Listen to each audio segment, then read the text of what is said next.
Construcción del conocimiento desde lo psicológico, por el equipo 1.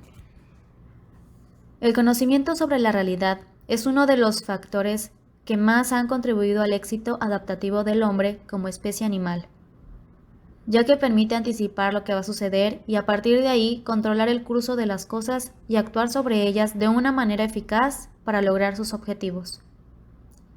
En definitiva, el conocimiento es el arma principal de la que dispone el hombre para controlar la naturaleza y sobrevivir. Desde el punto de vista neuropsicológico, la construcción del conocimiento en psicología es la interrelación y la interconexión entre los mecanismos y sistemas neurológicos y los mecanismos y sistemas de transmisión sociocultural.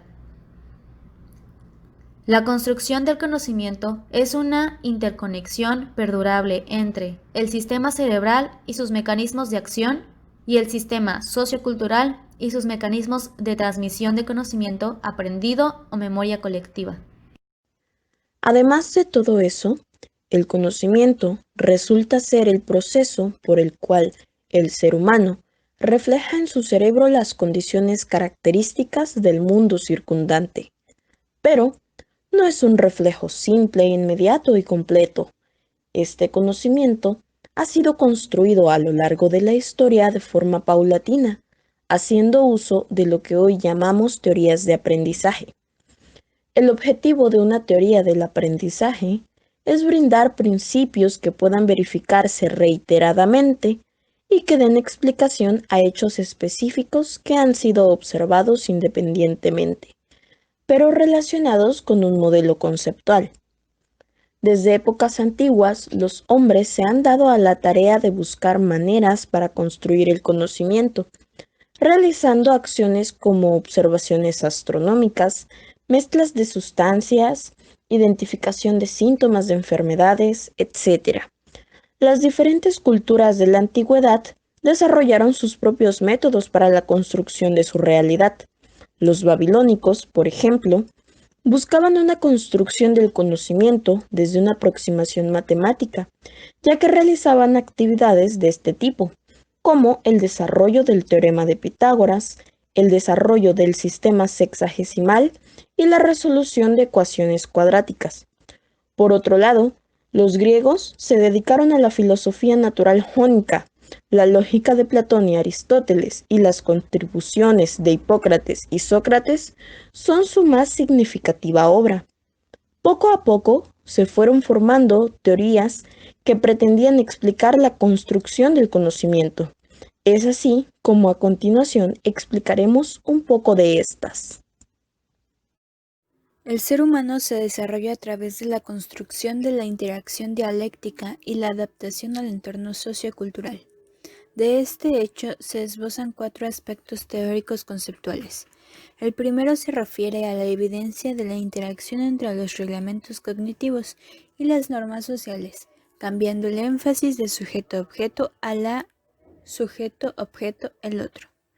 Desde el punto de vista de la psicología del conocimiento, se traduce como un consenso que considera la interacción humana como un intercambio de significados y desarma así la clásica dicotomía entre el cuerpo, mente, el individuo y el medio ambiente, pensamiento y lenguaje, la emoción y la cognición.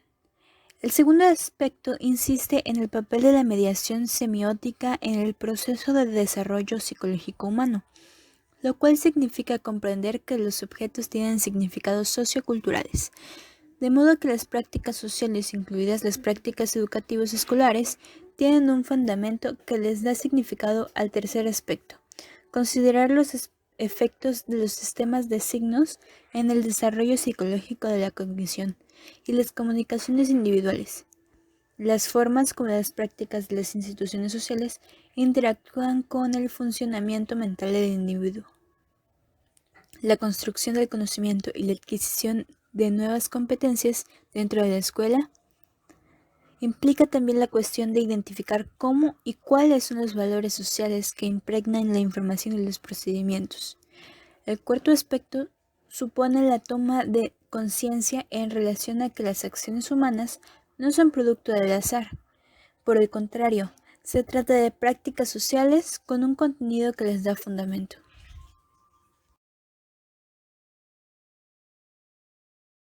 Construcción del conocimiento según Immanuel Kant. Kant fue un científico y filósofo nacido en Prusia un 22 de abril de 1724, en la época de la Ilustración.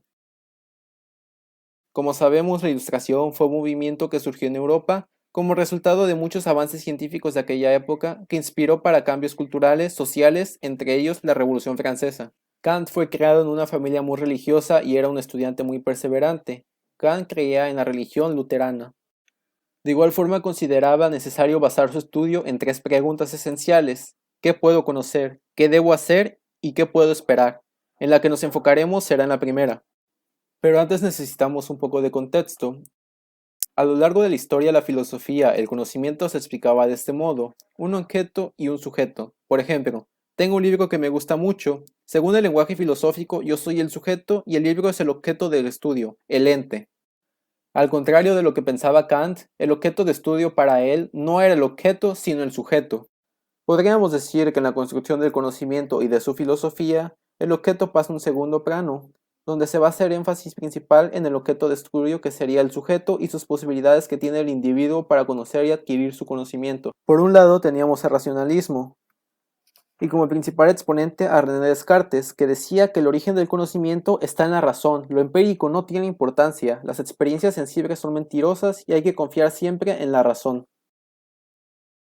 Y del otro lado teníamos al empirismo, y su principal exponente David Hume. Para él solo existe el conocimiento a través de la experiencia. Kant era un admirador de Hume. Para él era innecesario pelearse, ya que decía que ambos podían tener cierta parte de razón. Por un lado, decía que el empirismo era correcto, ya que teníamos que adquirir el conocimiento a través de la experiencia de alguna u otra forma, pero como él también sabía, el empirismo tiene un límite, y es que no todo puede ser explicado a través de las experiencias, a diferencia del racionalismo. Así que crea algo llamado a priorismo y nos dice que analicemos los tipos de juicios, en los que vamos a encontrar el juicio a priori, a posteriori, analíticos y sintéticos. Para comenzar tenemos juicios a priori, que no dependen de la experiencia. Por ejemplo, me pueden decir que las cosas tienen un peso, y yo no necesito ir a levantar mi libro para darme cuenta de que es cierto, a diferencia de los juicios a posteriori. Me pueden decir que el libro que tengo ahí es aburrido, pero no lo puedo saber hasta que no vaya a experimentarlo y leerlo por mi cuenta y poder decir que es aburrido. En el juicio analítico, el predicado ya se encuentra dentro del sujeto. Por ejemplo, la sal es salada, porque en la definición de sal ya sabemos que va a ser salada. Por el contrario, en el juicio sintético, el predicado sí aporta algo nuevo al sujeto. Por ejemplo, el agua hierve a 100 grados. Para Kant, la ciencia tiene que aumentar nuestro conocimiento, pero ese conocimiento debe ser siempre seguro, y nos dice que los juicios que cumplen con esos requisitos son los juicios sintéticos a priori. Esos conocimientos siempre aportarán algo nuevo, porque son sintéticos, pero lo que aportan es universal. Lo fundamental del enfoque de Vygotsky ha sido la idea de concebir el sujeto como un ser eminentemente social y al conocimiento mismo como un producto social. En Vygotsky, algunos conceptos fundamentales que él propuso son las funciones mentales superiores, que son aquellas con las que nacemos. Son naturales y están determinadas genéticamente. El comportamiento derivado de estas es limitado, ya que está condicionado por lo que podemos hacer. Nos limitan en nuestro comportamiento a una reacción o respuesta al ambiente, ya que la conducta es impulsiva. Después tenemos las funciones mentales inferiores, que son aquellas que se adquieren y se desarrollan a través de la interacción social, puesto que el individuo se encuentra en una sociedad específica con una cultura concreta. Estas funciones están determinadas por la forma de ser de la sociedad y son mediadas culturalmente, además de que están abiertas a mayores posibilidades. El conocimiento es resultado de la interacción social. En la interacción con los demás adquirimos conciencia de nosotros y aprendemos el uso de símbolos que, a su vez, nos permiten pensar en formas cada vez más complejas. Para Vygotsky, a mayor interacción social, mayor conocimiento, más posibilidades de actuar y más robustas hacían nuestras funciones mentales. Después tenemos las habilidades psicológicas, que son aquellas que se manifiestan en el ámbito social y luego en el ámbito individual, como es el caso de la atención, la memoria y la formulación de conceptos. Cada habilidad psicológica primero es social o interpsicológica y después es individual, personal, es decir, intrapsicológica.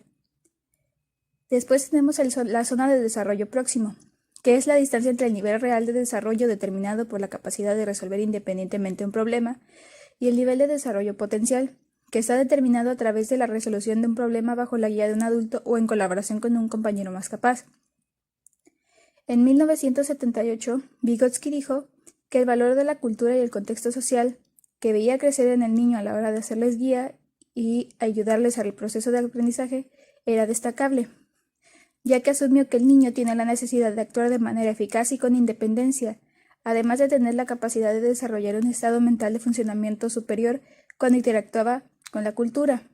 El niño tiene un papel activo en el proceso de aprendizaje, pero no actúa solo. Las interacciones que favorecen el desarrollo incluyen la ayuda activa, la participación guiada o la construcción de puentes de un adulto o alguien con más experiencia. La persona más experimentada puede dar consejos o pistas, hacer de modelo, hacer preguntas o enseñar estrategias, entre otras cosas, para que el niño pueda hacer aquello que de entrada no sabría hacer solo. Para que la promoción del desarrollo de las acciones autorreguladas e independientes del niño sea efectiva, es necesario que la ayuda que se ofrece esté dentro de la zona de desarrollo próximo. Los investigadores actuales estudian la interacción entre la zona de desarrollo próximo, el andamiaje, el diseño instructivo y el desarrollo de entornos adecuados para el aprendizaje. Dunlap y Grabhinger resumieron el concepto de andamiaje como: el andamiaje implica ofrecer un apoyo educado y guiar a los niños en función de su edad y su nivel de experiencia, en entornos auténticos que buscan el equilibrio entre realismo y las habilidades, las experiencias, el grado de madurez, la edad y los conocimientos de lo aprendido. El andamiaje implica guiar a través de conceptos, preguntas y material que dirigen al niño mientras resuelve problemas. Pero dirigir no quiere decir explicar. Los profesores tienen que preparar el terreno para que los alumnos identifiquen aquello que necesitan hacer, en lugar de explicarles los pasos a seguir, como si se tratara de un algoritmo. Los estudiantes han de aprender de manera que puedan solucionar los problemas y superar obstáculos, aparte de aprender a solucionar los problemas en sí. Y todavía más importante, han de aprender a sentirse seguros con el sistema empírico. Vygotsky dijo en 1991 que la importancia del lenguaje en el desarrollo cognitivo también era destacable, ya que si los niños disponen de palabras y símbolos, son capaces de construir conceptos mucho más rápidamente. Creía que el pensamiento y el lenguaje convergen en conceptos útiles que ayudan al razonamiento. Observó que el lenguaje era la principal vía de transmisión de la cultura y el vehículo principal del pensamiento y la autorregulación voluntaria. Conocimiento según Piaget. Jean Piaget fue un epistemólogo y biólogo suizo, considerado el padre de la epistemología genética, reconocido por sus aportes al estudio de la infancia y por su teoría constructivista del desarrollo de la inteligencia, a partir de una propuesta evolutiva de interacción entre sujeto y objeto. El conocimiento humano es concebido por Piaget como una forma específica de adaptación biológica de un organismo complejo a un medio complejo. La adaptación cognitiva, entendida como equilibración entre asimilación y acomodación, implica que el conocimiento no está en realidad ni en el sujeto ni en el objeto, sino que es resultado de la interacción entre ambos. En relación con el conocimiento y sus orígenes, Piaget se opone a las posturas empiristas que ponen el énfasis en el ambiente y en el aprendizaje, y a las posturas naturales que ponen el acento en la maduración y la herencia. Su visión acerca de los orígenes del conocimiento es constructivista, en la medida en que el conocimiento se entiende como resultado de un proceso activo de interacción entre el organismo y el medio, es decir, de una construcción.